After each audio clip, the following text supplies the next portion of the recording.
تفاصيل وفاة أيوب الشرطي اللاعب المغربي السابق لفريق نهضة بركان. إليكم التفاصيل كاملة، ولكن قبل ذلك لا تنسوا الاشتراك في القناة.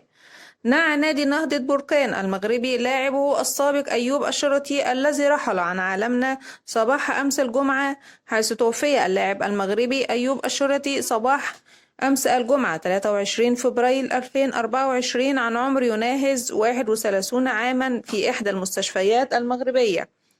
وبشأن سبب الوفاة فلم يتم الإعلان عنه حتى تاريخ تحرير هذا التقرير. وأشارت مصادر مقربة من الفقيد إنه نقل إلى المستشفى بعد شعوره بآلام مفاجئ وحاد في المعدة حتى فارق الحياة. وأنباء أخرى أوضحت بأن سبب وفاة أيوب الشرطي إثر إصابته بأزمة قلبية أودت بحياته، ولم يستثنى لأحد الوصول إلى الحقيقة حتى هذه اللحظة. وإلى هنا نكون وصلنا إلى نهاية خبرنا. دمتم في رعاية الله وأمنه، والسلام عليكم ورحمة الله وبركاته.